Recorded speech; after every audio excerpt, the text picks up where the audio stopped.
আপনি কি এমন অবস্থার মধ্যে দিয়ে যাচ্ছেন যেখানে আপনি বারবার প্রার্থনা করছেন কিন্তু ঈশ্বর যেন কিছুই বলছেন না? দিনের পর দিন হাঁটু গেড়ে কেঁদে কেঁদে ডেকেছেন, তবুও কোনো উত্তর নেই। এই নীরবতা কি তার অভিমান, নাকি আপনার ভুল, নাকি এটা শুধু সময়ের অপেক্ষা? আজকের এই ভিডিওতে আমরা জানব ঈশ্বর কেন অনেক সময় আমাদের প্রার্থনার উত্তর দেন না। এই সত্যগুলো জানতে পারলে হয়তো আপনি নিজের জীবনকে আরেকবার নতুন করে বুঝতে পারবেন। আসুন শুরু করি। তো তার আগে বলে দিই, আমাদের একটি গড স্টোরি উইথ নয়ন নামে একটি টেলিগ্রাম চ্যানেল আছে, যেখানে এই ঈশ্বরকে নিয়ে অনেক তথ্য সেখানে দেওয়া হয়।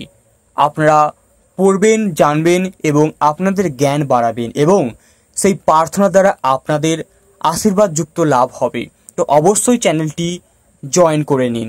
কমেন্ট বক্সে দেওয়া থাকলো এবং ডিসক্রিপশানেও দেওয়া থাকলো, অবশ্যই জয়েন করে নেবেন। চলুন শুরু করি। আপনার ইচ্ছা ঈশ্বরের ইচ্ছার সঙ্গে মিলছে না। আমরা অনেক সময় এমন কিছু চাই যা হয়তো এখন আমাদের জন্য ঠিক নয়।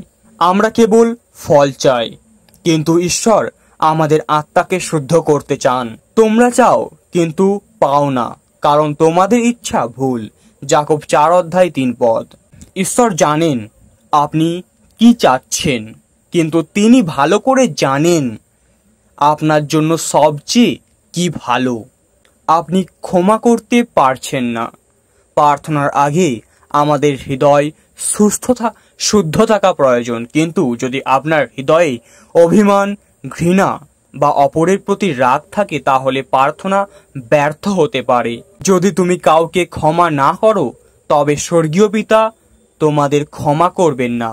মথি 6:15। ক্ষমা মুক্তির প্রথম ধাপ। আপনি শুধু চাইছেন কিন্তু বিশ্বাস করছেন না। অনেকেই প্রার্থনা করেন কিন্তু তাদের অন্তরে সন্দেহ থাকে। ঈশ্বর শুধু মুখের কথা দেখেন না, তিনি হৃদয়কে বিশ্বাস করেন। বিশ্বাস ব্যতীত ঈশ্বরকে সন্তুষ্ট করা যায় না। হিব্রু 11:6।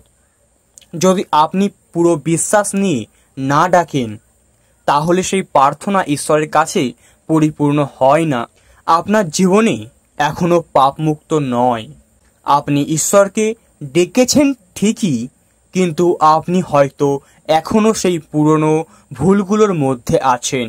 মিথ্যা, অহংকার, হিংসা আর লোভ। যদি আমি পাপে মন দিই, তবে প্রভু আমাকে শুনবেন না। গীতসংগীতা।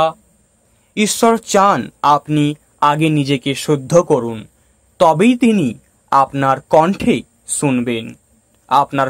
শুনবেন। ঈশ্বর আপনাকে ধৈর্য শেখাতে চান। অনেক সময় ঈশ্বর চান আপনি শুধু প্রার্থনা করে তার ওপর নির্ভর করেও শিখুন। তার উত্তর হয়তো দেরিতে আসে, কিন্তু যখন আসে তখন সেটাই হয় সঠিক সময়। যারা ধৈর্যের সঙ্গে অপেক্ষা করে তারা ঈশ্বরের প্রতিজ্ঞা পায়। হিব্রু 6:15। ঈশ্বর আপনাকে অন্য কিছু শেখাতে চান।